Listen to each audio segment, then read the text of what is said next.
Como siempre estamos en vivo en toda Latinoamérica, en instantes nada más. Desde Chile, Lucía López te va a contar las últimas novedades que están ocurriendo allí. Desde Colombia estamos con Estefanía Meira Serantes para que nos cuente algunas cosas importantes que están pasando. Estamos también en Argentina, estamos también en Buenos Aires con nuestra compañera Mariela Diez, que nos trae información, testimonios y análisis también de la compleja coyuntura que se está viviendo en el país. Y desde Ecuador, César García Vélez nos trae la última información de los temas que están afectando al país y a la región. DNews en vivo, donde está la noticia. Y vamos a Chile con Lucía López. Buenos días, Lucía, ¿cómo estás? Muy buenos días, Darío, y a todos quienes nos ven en Latinoamérica. Mira, lo más importante en realidad, hay muchas noticias como siempre pasa en todos los países, ¿no es cierto? Pero lo más relevante tiene que ver, por supuesto, con las elecciones y también con la posibilidad de reformar hacia adelante el mecanismo electoral o la forma en la que se realizan elecciones en Chile. ¿Esto por qué? Esto lo había comentado anteriormente. Se estaba discutiendo la posibilidad de ampliar a 2 jornadas y no a una, como se realiza tradicionalmente en Chile, las elecciones que este año vamos a tener en octubre y que son elecciones de autoridades territoriales. Estamos hablando desde los gobernadores regionales, que son las autoridades más grandes, ¿no es cierto?, de las departiciones o de los territorios más grandes en Chile, las regiones, junto a ello el Consejo Regional, y también de los alcaldes o alcaldesas, que son las autoridades territoriales de los departamentos más pequeños, pero que son súper importantes. De hecho, hay toda una discusión política respecto de cómo conseguir en cada uno de los sectores, oposición y oficialismo, que el que tenga mantenga, o sea, que el que tiene en este momento un alcalde pueda seguir efectivamente yendo a esa elección para continuar con ese cargo. Mientras se desarrolla esa discusión, el CERVEL le ha pedido al gobierno, sin que no hayan existido críticas al respecto, pero el gobierno tomó nota de la institución quizás más respetada del país, de la que funciona impecablemente, sobre la decisión de ampliar entonces la jornada del 27 de octubre al 26, que sean 2 días de elecciones en este año. ¿Y por qué? Porque serán las primeras elecciones con voto obligatorio. En Chile, hasta antes de los procesos constituyentes, será voto voluntario y votaba aproximadamente el 50% de la población. Ahora se espera un 80% de la población, para además un voto complejo. Son 4 votos con papeletas grandes. Además, se estiraría aproximadamente 5 horas la jornada de votación, y el CERVEL, después de hacer estudios diversos, estimó que la única posibilidad era ampliar a 2 jornadas, y el gobierno ha presentado extrema urgencia, de suma urgencia entonces, el proyecto de ley en el Senado para que se avance a esa votación.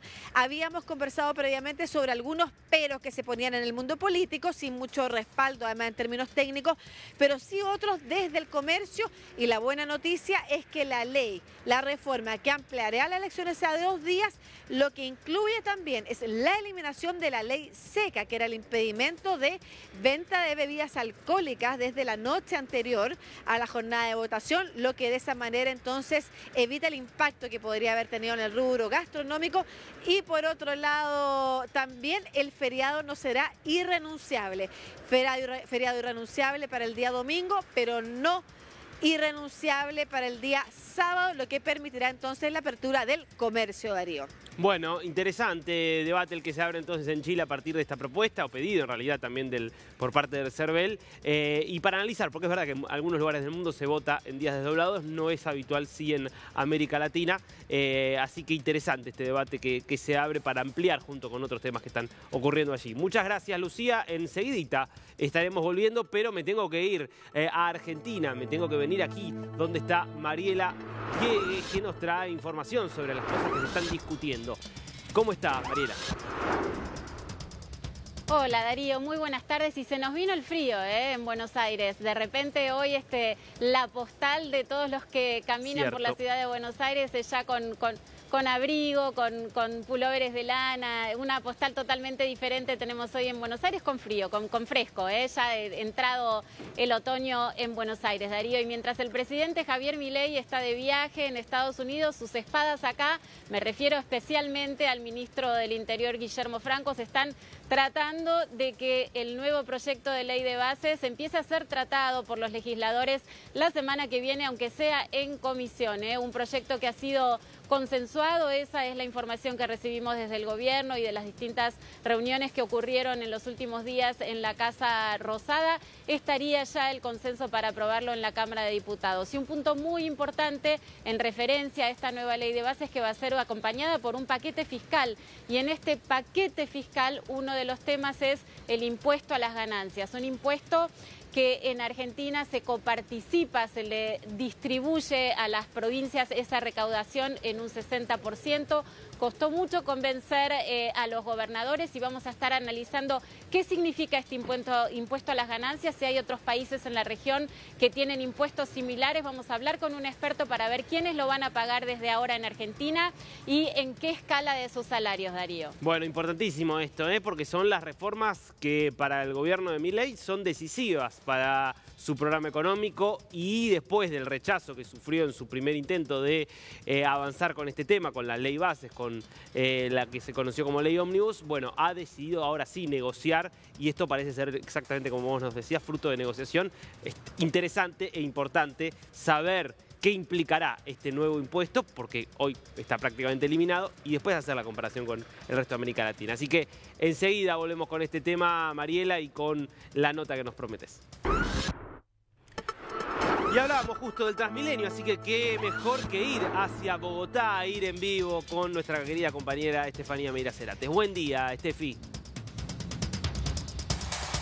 Buenos días, Darío, un abrazo para ti. Sí, Transmilenio divino, la verdad que se ha ampliado muchísimo la red. Ahora justo hace un par de minutos, de horas, estábamos en una red que están construyendo que va a ser integrada a la del Transmilenio en la avenida 68, así que es nuestro transporte público masivo en la ciudad. Los que vengan a la capital de Bogotá tienen que montarse y tener ese viaje por la ciudad. Aparte de esto, Darío, te cuento que imagínate que ayer en los pasillos del Congreso de la Nación se empezó a socializar un proyecto de ley que sería parte de la reforma constitucional del presidente Gustavo Petro. ¿Qué contenía este proyecto de ley que tiene 9 artículos? Bueno, uno en especial que es polémico y es el perdón judicial, que sería esta super facultad que le otorgarían al presidente para que diera el perdón a quien así dispusiera. ¿Qué significa esto?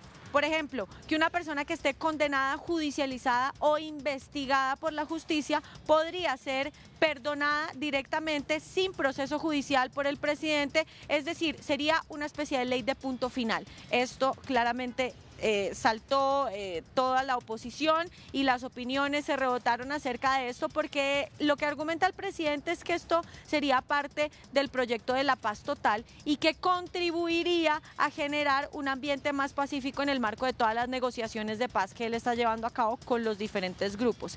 Ejemplo, si esto se aprobara el día de hoy, Petro podría otorgarle mañana el perdón judicial a una persona como Salvatore Mancuso, que tiene 40.000 crímenes en su haber y más de 33 procesos abiertos. Petro podría decir, le otorgo el perdón judicial, no va más a la cárcel, no se lo investiga más y no tiene procesos con la justicia. Entonces, esto es lo que está sobre la mesa.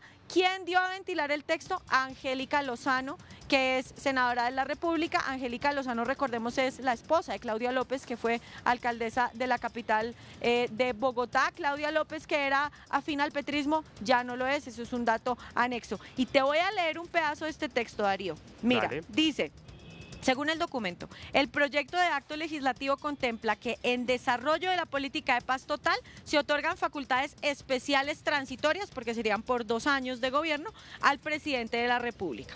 Con ellas, el jefe de Estado podrá otorgar perdón, caducidad, extinción de la acción penal judicial en los casos en el que este beneficio contribuya de modo fehaciente a los fines de la política de paz total.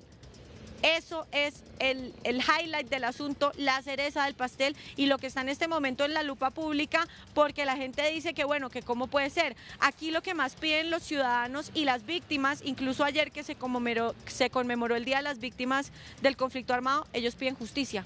La gente quiere justicia. ¿Cómo te parece esta noticia, Darío? Bueno, interesante, abre el debate. Me quedo igual, ¿no? Con que Qué cosa, ¿no? Que los presidentes latinoamericanos cuando hacen reformas constitucionales es siempre para ampliarse las facultades, nunca para disminuirlas. La única excepción hay que decir, en el 94 la reforma que se hizo en la Argentina disminuyó las facultades del presidente. Le permitió la reelección que no la tenía, pero disminuyó la facultad del presidente. Desde entonces, todas las reformas son siempre para ampliar las facultades y siempre en nombre de causas como en este caso la paz, por supuesto. Bueno, habrá que ver cómo avanza este proyecto, enfrentando seguramente varias dificultades en el Congreso. Interesantísimo, para seguir profundizándolo, Estefi. Así que te propongo que volvamos en breve a analizar este y otros temas.